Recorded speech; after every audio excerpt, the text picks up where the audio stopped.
मैं बाबा साहब के बारे में दो शब्द बोलना चाहूंगा और किसी का स्वेच्छा होगा तो मेरे बाद आप लोग का स्वागत है। ठीक है, 2 मिनट आप लोग को बाबा साहब के जीवन से जुड़ी सबसे महत्वपूर्ण घटनाएं जो वास्तव में हमको प्रेरणा देता है और वास्तव में प्रेरणा का स्रोत ही है। 14 तारीख को आज ही के दिन 14 अप्रैल सन 1891 में हुआ था मध्य प्रदेश में। ठीक है, और उसका जो मृत्यु हुआ था वो 6 दिसंबर सन 1956 में 65 साल की उम्र में उसने जो महत्वपूर्ण कार्य किया वो था संविधान निर्माण में और छुआछूत को दूर करने में, साथ ही साथ नारी शक्ति के लिए, समाज में सुधार के लिए से बहुत सारे काम किए। और तो और वो अपने माता पिता के 14 नंबर के बच्चे थे, सबसे छोटे। और सबसे महत्वपूर्ण बात अगर देखा जाए भीमराव अंबेडकर में, तो भीमराव अंबेडकर आप देखोगे ना तो भीमराव रामजी अंबेडकर ऐसे दिखते हैं और उसका वो वास्तविक नाम नहीं है।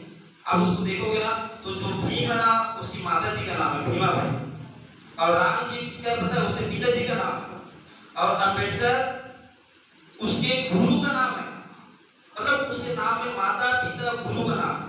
और अंबेडकर जो गुरु थे वो कौन थे मालूम? वो थे ब्राह्मण, शूद्र जाति को। उस जमाने में जब लड़ाई लड़ रहे थे उस जमाने में एक ब्राह्मण ने अपना नाम देने में जो योगदान दिया वो बहुत ही सराहनीय था। भीमराव अंबेडकर दुनिया का सबसे इंटेलिजेंट और सबसे विद्वान आदमी था। अगर आप देखोगे ना पढ़ाई जीवन में अगर देखोगे तो वो 24 घंटे में 18 से 21 घंटा पढ़ता था। आज हम 5-6 घंटे में थक जाते हैं, वो 18 से 21 घंटा पढ़ता था। और विश्व का सबसे बड़ा एक एजुकेशन सेंटर है जिसको बोलते हैं the London school of economics करके, जो अर्थशास्त्र में पीएचडी होता है। वो कोर्स जो होता है कितना साल का रहता है मालूम?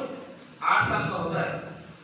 और उसने सिर्फ 2 साल 3 महीना में उसको पूरा पढ़ के कंप्लीट कर दिया। सोचो, 8 साल का पढ़ाई को 2 साल 3 महीने में कंप्लीट कर दिया।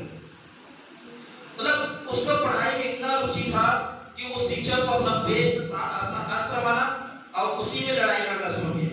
वो अब किसी पर हिंसा नहीं किया, ना किसी के ऊपर तलवार चलाई, लेकिन सिर्फ शिक्षा के बदौलत वो दुनिया का सर्वश्रेष्ठ आदमी बना। समझ आ रहा है? तो भीमराव अंबेडकर ने सबसे ज्यादा स्टडी, हर चीज का नॉलेज होने के कारण उसको संविधान को पढ़ने का, उन्होंने जब संविधान निर्माण किया तो अकेले यही भारत के लिए नहीं बना दिया। उसने 60 देशों का संविधान को पढ़ करके उसका सार गर्भित नोट्स बना करके एक संविधान का निर्माण किया। और संविधान निर्माण करने में उसको 2 साल 11 महीना और 18 दिन का समय लगा था, जिसको 26 नवंबर सन 1949 को उसने दिया था, लेकिन उस समय लागू नहीं होता, सौंप दिया था। वो लागू हुआ कब? 1950, 26 जनवरी 1950 को। उसी को हम लोग 26 जनवरी गणतंत्र दिवस के रूप में मनाते हैं, आप सब जानते हो, है ना भाई? तो भीमराव अंबेडकर का जो लड़ाई था वास्तव में आज की डेट में और उस जमाने में अगर तुलना करो, आज लोग इतना शिक्षा होने के बावजूद भी हम तो कुर्मी है, साहू है ना भाई, तो सतनामी है, ब्राह्मण है, आज भी हम उस कुर्ती के जंजीर में बंधे हुए हैं। तो हमको इस जंजीर को तोड़ना है। और आप लोग एक भावी समाज सुधारक हो, आप लोग आने वाले पीढ़ी हो। आप अगर शिक्षा को वास्तविक अपने जीवन में लेते हो तो निश्चित रूप से हमारा समाज सुधार होगा।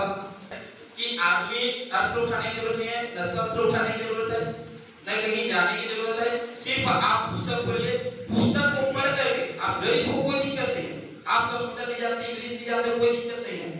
आप सिर्फ पढ़ करके दुनिया के सर्वश्रेष्ठ आईपीएस आईएएस जो भी अधिकारी बनना है आप बन सकते हो। आज तैयार हो सकता है क्या? आप लोग भी पढ़ने की रुचि रखिए, है ना। इन्हीं शुभकामनाओं के साथ आपके भविष्य को उज्जवल भविष्य कामना करता हूँ। और आप लोग जाति को प्राथमिकता न देकर शिक्षा को प्राथमिकता दीजिए, क्योंकि यही भीमराव अंबेडकर का सार था। ठीक है, एक बार पुनः आप सभी को बधाई। इन्हीं शब्दों के साथ मैं